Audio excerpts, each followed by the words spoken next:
Hello, chào các sinh của mình. Thì hôm nay như đã có một cái cách khôi phục slime lỏng rồi. Đấy, nó không có gì hết nè, cũng có làm đúng bóng này luôn. Đấy nè, nó rất là dính nè, mà thấy không? Khi lấy lên thì nó có một cái như là sự níu kéo á, sự níu kéo là dính. Rồi cách này như tìm hiểu trên YouTube mọi người nha. Này là các slammer ở các YouTuber nha, ở cái kênh cái đảo à, nó dễ thương sao. Và bây giờ cách đó chính là cho một ý rồi nha, mình cho một ít cho sữa vào, thì như sẽ cho sữa vào nha.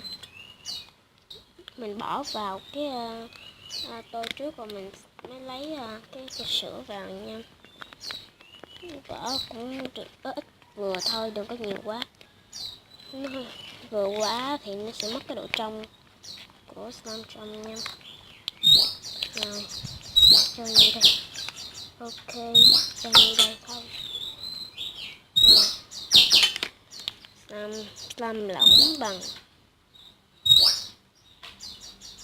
rồi như vậy. Rồi bây giờ mình sẽ khuấy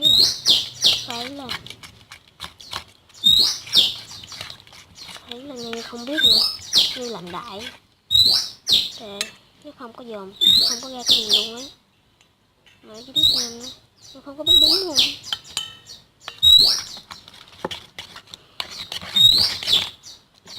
Sẽ dẻ nha,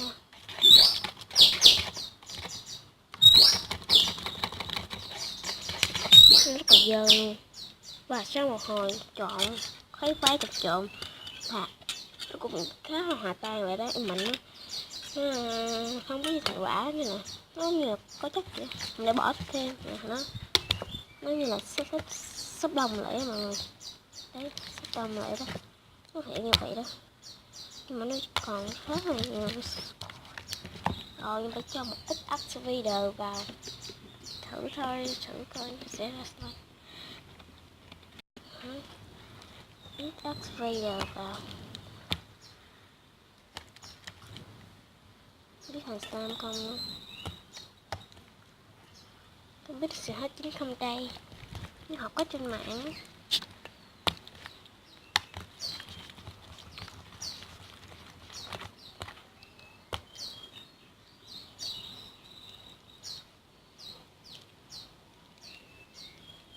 Ăn cho ít quá hay là nhiều quá trời sao nó không thành. Nó còn nó thành slime nhưng mà nó dính quá, nó là dính tay nhân luôn, dính luôn, rất dính luôn.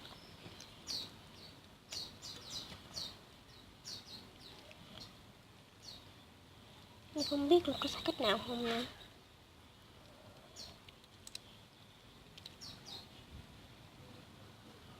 Bỏ cái sữa thì nó sẽ đông lại, mà sao nó không đông ta.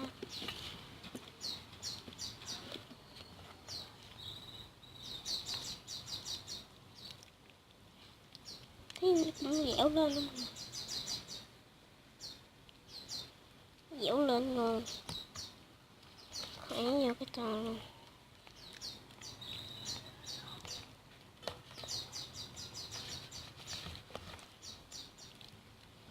Trời ơi, thiệt luôn.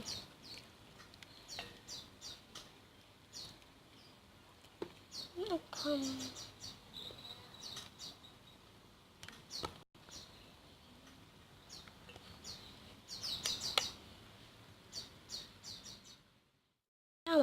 một hồi mà cái slime này nó rất là lạ mọi người, như bỏ rất là nhiều activator và nó mới thành như vậy nè. Biết sao cái slime, mọi người biết sao mà cái slime cũng như mà nó nhiều gì không? Đó chính là như bỏ cây sữa rất là nhiều, cây sữa nè, rồi cho cái basic màu trắng, hồi lâu như có làm, bỏ vô một khuấy hoài luôn, thấy nó không có đông lại luôn. Rồi như bỏ như thế này, Ủa sao mình nhớ mình đâu có sai cái gì đâu ta. Mà cái slime không có vô slime luôn. Bị sao? Rồi như biết tao mà như bỏ hết accessory ra, bỏ hoài luôn.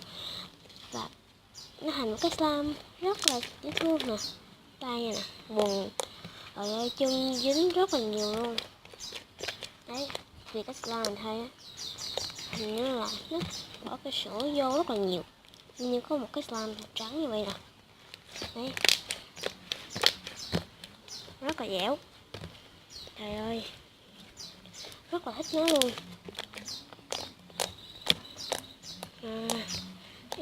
Rất là cái thiệt, bỏ rất là nhiều chai cũng như là tới đây phải không, bỏ tới đây nè, còn như đây nè, cả thấy ghê rất là nhiều luôn. Rồi giờ mình sẽ xuống dưới nha. Rồi cái tiếng click của nó, click á, cũng siêu luôn. Mình khuyên các bạn, khuyến khích các bạn làm slime này á, mà khôi phục slime á, bằng cái miếng cookie nha, miếng hạt số cookie nha, mới thành một cái slime như vậy. Nhưng không biết là loại slime kia nó ra slime gì nha, không biết nó ra. Các bạn hãy thử nghiệm trước nha.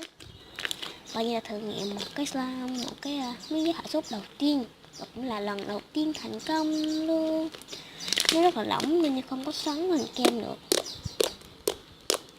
Cái tiếng click của nó rất là đã nè,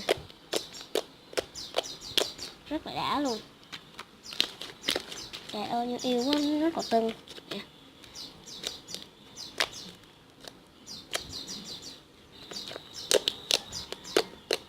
Nó rất là dẻo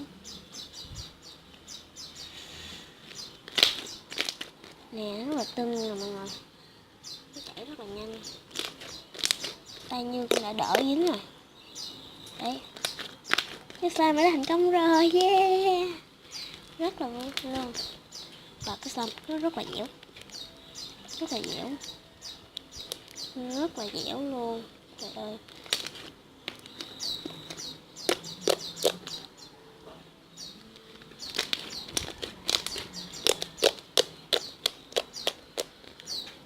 cái tiếng click của nó rất là đã. Và Như sẽ chơi cái slime này hàng ngày luôn cho mọi người xem nha. Đấy, và video này cũng như là đã kết thúc và cũng đã thành công rồi, yeah, oh yeah. Và nếu các bạn thích video này nhớ cho một like, đừng quên chia sẻ với mình nhé. Hẹn gặp mình ở video sau, bye. Chơi vui quá mà. Mình khuyên các bạn hãy làm slime này bằng miếng hạ sốt cookie nha.